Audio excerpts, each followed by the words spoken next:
Recovering from a big loss on Saturday night at TD Garden to the Utah Jazz, the Boston Celtics head to Charlotte to face Kemba Walker and the Hornets on Monday. This segment is brought to you by Robinhood. Robinhood is giving users a free stock like Apple, Ford, or Sprint to help you build your portfolio. Go to gardenreport.robinhood.com. That's gardenreport.robinhood.com. So, Saturday night, Kemba Walker with a 60 burger. Pretty impressive.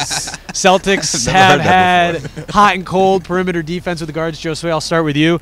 What's Kemba going to do on Monday? They're going to have trouble with him? Because the Sixers sure did, even though they still came out with a win. But that's a tough cover. Between him and Kyrie Irving, we may see about 60 points between both of them. I mean, that's how good he is. And listen, talk about making a lineup change. This would be a great game to do that. Put in Marcus Smart, try to keep up with him, slow him down. Jeremy Lamb's been playing pretty well this season as well, but for the most part, that's obviously the focal point of the offense for the Charlotte Hornets. I think this would be a great opportunity to put Smart in the starting five. If not, boost his minutes up and give Hayward more minutes with the second unit. You're gonna need it. Maybe you can start Hayward, but then like 4 minutes in, just take him out, and then once you can say 15, technically you started him, but now he's coming off the bench with the second unit and just go from there. Exactly, go from there. Smart comes in around the 9-minute mark. I don't know. I mean, I think the Celtics would be fine. I mean, I do kind of agree with like playing Marcus Smart more minutes, especially if a guy just scored 60 points. Against a good defense. The Sixers 60 piece. The Sixers are a huge team. I mean, Butler was guarding him. Yeah. Simmons guarded him. It was just they were giving the entire arsenal to him. And I think what made it even crazy is that Kemba barely took any threes. He got to the rack. The Celtics don't have any paint protection. The Sixers have Joel Embiid.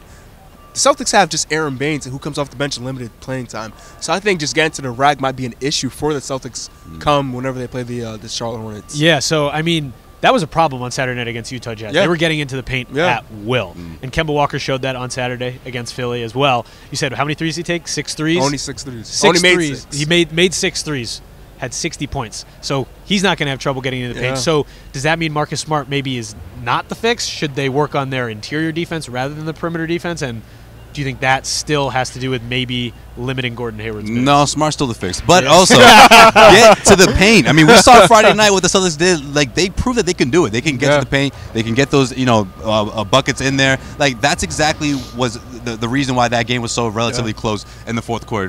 Going back to the Raptors game, Friday night, because they were getting to the free throw line. There was a sense of urgency to get to the rim, and that's what led to all those free throws. Do you go to full panic mode? Say Kemba goes off and the Celtics lose Monday night. Do they have to make some changes in the starting lineup at that point? What's your move, Clevis? I think the Celtics lose the next 2 games because you have the Knicks right after. That would be a dark time. That would be scary. They were talking about a 500 team. That would be scary. Again, you said it. Like, I'm not really concerned with them matching up against the Charlotte Hornets. Yeah, I'm not. I mean, they're not strong. You showed us the box score tonight. Jeremy Lamb had 20.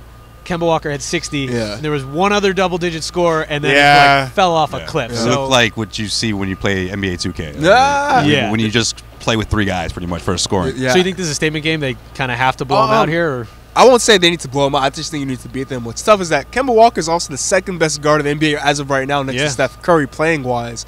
And I just think if you can't stop Kemba, good luck to the season, because I think they should also play Aaron Baines a little bit more for the paint protection. So I think Smart and Baines should have an uptick in minutes, because the Celtics, you're slowly entering desperation mode. Yeah, slowly. You got Mad Brad on you, so that's interesting how they move forward. I mean, let's face it, but between the 2 games and going back on the road, I mean, there's no excuses here at this point, because the Celtics had that 2-game cushion back-to-back at home.